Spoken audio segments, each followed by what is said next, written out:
What up, LK Mafia? It's your boy Artofkickz, and just like that, we back with another one. Alright, y'all. So, a couple of days ago, I found this video of Montana of 300, and he's talking about the industry, man, the rap industry, the hip hop industry, and I'm curious to hear what he got to say about it. I haven't watched it yet. Anyway, y'all, look, we're about to get into this, man. Montana's about to be saying some stuff, man. I already know, but whew, shout out to Montana, by the way, man. Fire rapper. Let's go. Yo, let me tell y'all niggas something, man. A lot of, when I first blew up or whatever, shit y'all heard, like Chirac. Yeah. That's some shit. Different little remixes and shit, like Hot Nigga and shit, and Coco and all that shit. Yeah. I remember. A lot of violent shit, a lot of shit I could see a lot of knuckleheads, the hotheads running up under and shit. Okay. Ice cream truck, all that type of shit.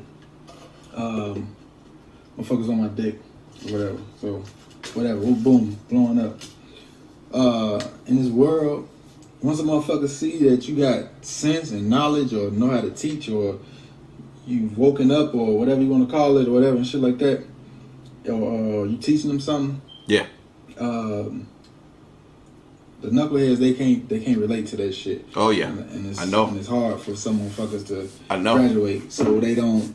You know what I'm saying? They want to stay away from this shit and go stick to being a knucklehead. Yep. The motherfuckers that even run the businesses and shit, that run these record labels, that's what they want. They want a fucking knucklehead that's willing to sell their fucking soul and go, you know, put their life. I like this. I like this a lot because that's not being talked about. It's very, very important and very, very smart of Montana to be saying something like this in regards to what the industry is looking for, because he's nailing it. He's nailing it. From the outside looking in, it don't look like they care about the lives of those artists. Not really. This is like, hey, shit, how much money can I make from them in this short amount of time? Cool, let's run with that, and then we'll move on to another one, because there's a million people out here trying to become stars, trying to rap, you know. On the fucking line for some fucking entertainment. Because you know they safe, they at home, they already put up and all this other type of shit. So, you know, let this nigga or this monkey go out and be this experiment, this clown, while we check a bag off of him. Like I just said. A lot of y'all people, even our people, black people, y'all the type of motherfuckers that love entertainment too, or love to see your brother act a fool of himself. This is crazy. Just like we sit in class. Yep. A lot of y'all watch your classmate or your homie cuss the teacher out or be bad and get into a fight when you know he's finna get suspended. You know if he keep getting suspended, he's not gonna be able to graduate. He's not gonna go into the next grade. But you won't take it upon yourself to pull him to the side and be like, bro, chill out. You know, cool it on that. You don't gotta react to every goddamn thing. Blah blah blah blah blah. It's a shame. It's a shame how we try to do stuff to please others as well as the entertainment that we get from it. I was taking it back into the archives and watching the movie Grease last night. It was a scene where John Travolta had just came across the young lady that he met at the beach in the very beginning of the movie and realized, oh damn, she's going to my school now. This is cool. You know, he was trying to sweet talk her and be himself with her, and his boys were like kind of clowning him. So then he started acting like an asshole to please his boys, and she saw that and she was like, nah, forget that. I don't even want you no more. It goes to show you how that unnecessary entertainment that we try to get off of this drama will bite us in the ass in the long run.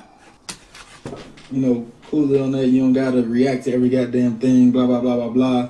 You know, chill out. Think about what matters, who matters, all this type of shit. That's right. You know what I'm saying? So you can graduate and get up out of here and shit like that. You would rather sit back and enjoy the show. Yep. When you know what that shit lead to, but you're not gonna tell them.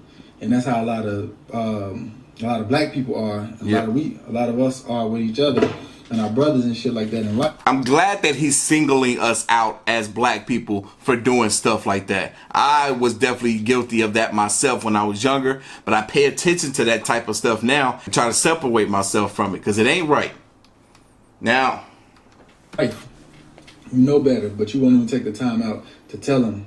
You know what I'm saying? Tell them anything. Yeah. That's why when you see motherfuckers like Waka Flocka, or you hear motherfucker like J. Cole, somebody, oh, his music is boring because he's teaching and he's giving you things and stuff like that. It's like, oh, you feel like you don't want to listen to that. You'd rather go watch a motherfucker that make an ass out of himself, or you'll go watch a motherfucker that's being a knucklehead or a hothead, you know, ready to jump off the stage, fight at any show. Shout out to NBA YoungBoy. He's a person that reminds me of somebody who I wish I could even sit him down and talk to and tell him a few things. We chopped it up a few times before, but that was like back when he first started blowing up and shit like that.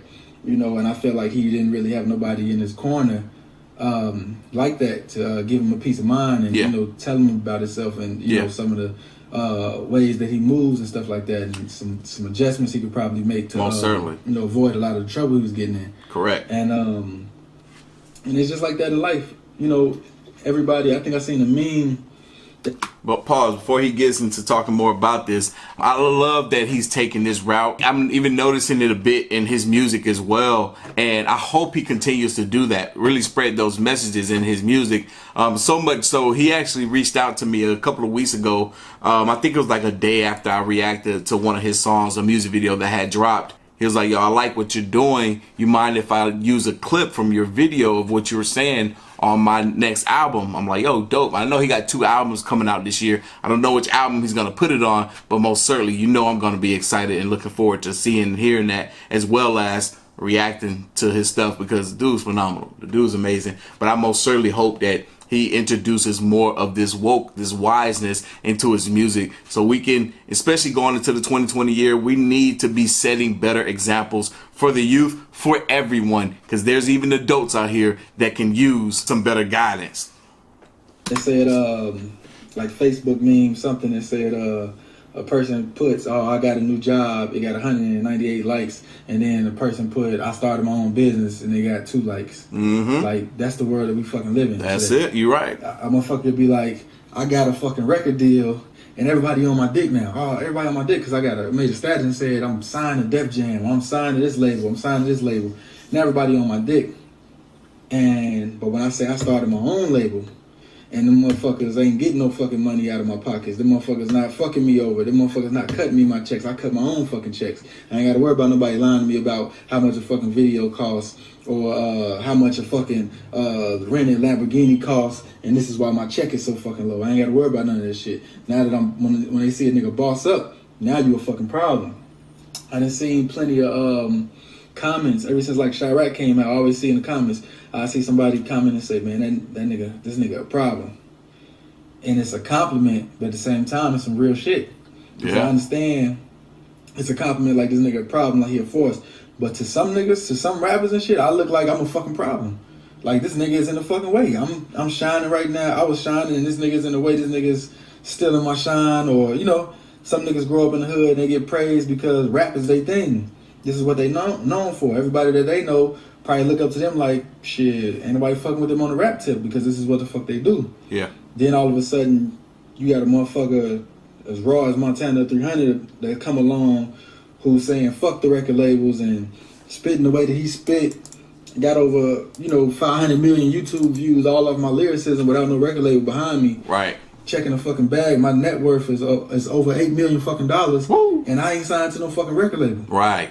I move how the fuck I want to move. Yes, sir. I remember I sat down with a record label and they was like, "Man, I hope you don't got no girl and you don't got no kids because we're gonna have you, basically running around like crazy, doing a lot of shit." You know what I'm saying?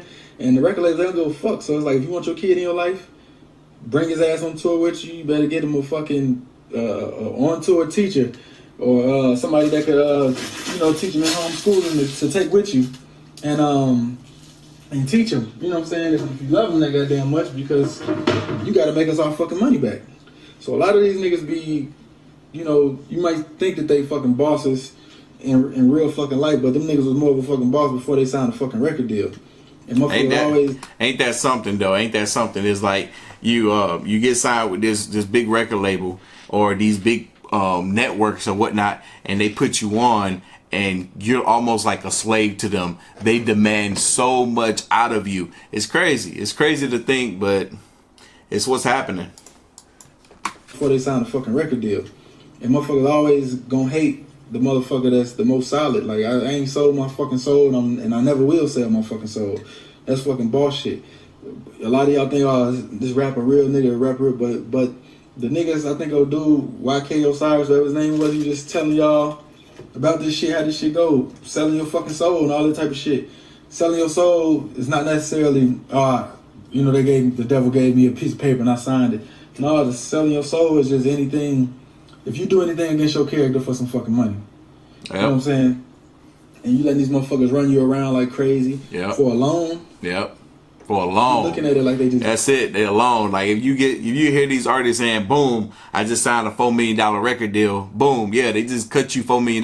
Boom, now you gotta make them back that money with interest. Boom. Giving you money. They're not just giving you money. You probably finna live some of the most funnest years of your life when you had that little run. But once they decide to sit your ass on the shelf and get a new artist and invest time and money into him, that shit is out of your control. So now you all fucked up. You done lived the best little 3, 4, 5 year run of your life. Some people don't even get to run that damn long. But can't nobody tell me shit. Can't nobody tell me I'm fired. Can't nobody put me on the shelf. None of that shit, man. I'm you already know how I'm rocking, man. God over every fucking thing. I'm my own fucking boss. You know, I get to spend time with my kids, do what the fuck I want to do. And ain't no rapper, no real ass nigga if he not willing to tell you that he made a mistake. Ain't no rapper, no real ass nigga if he not willing to tell y'all, don't make the same fucking mistake that I made.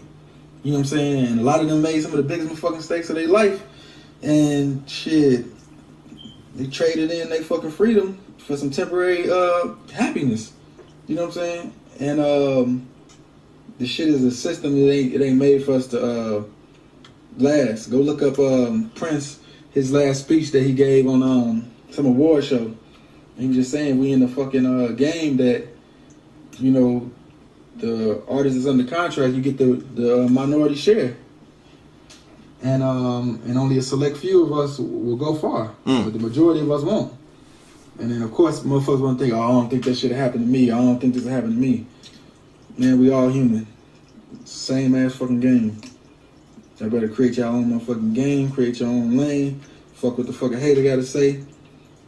Man. Goddamn, I'm dropping an album next month.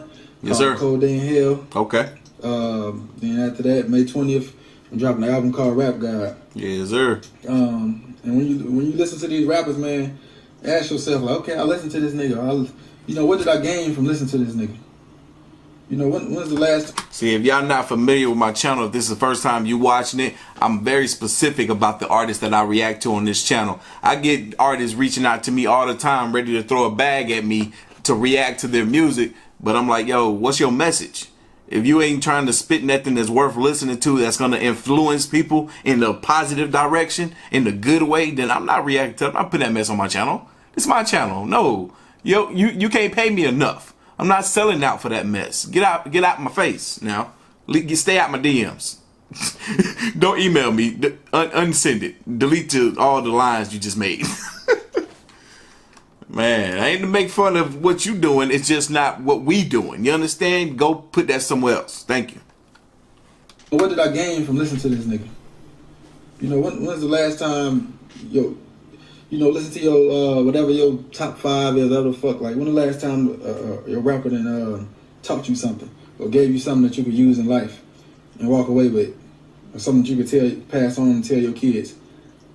Like, motherfuckers not doing that type of shit. You better, you know what I'm saying? Better change it up, man. These labels, they don't give a fuck about you teaching your people. They want us to stay knuckleheads. And they want to keep benefiting off us being knuckleheads. So, you know, real recognize real. Your dumbass still walking around listening to the same dumbass shit.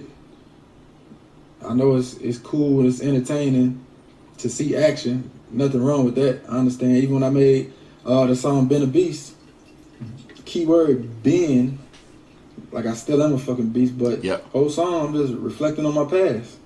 I'm not saying I'm 30 years old and I'm fucking riding around pulling up on ops shooting every day, but I'm no stranger to that shit. I know I done been there before. I've done shit. I'm blessed to not be in jail, all type of shit. You know what I'm saying?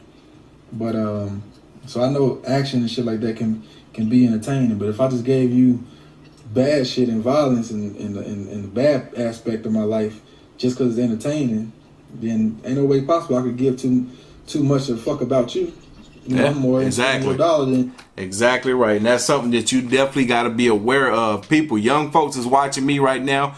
Be aware of your friends, because if they conducting those same type of actions, because trust me, I've been there too. I've been there while I was around them type of folks that did stuff. I did stuff, and nobody give a damn about nobody else. Excuse my language, but it was the truth. Everybody only care about themselves, and they only cared about themselves so much.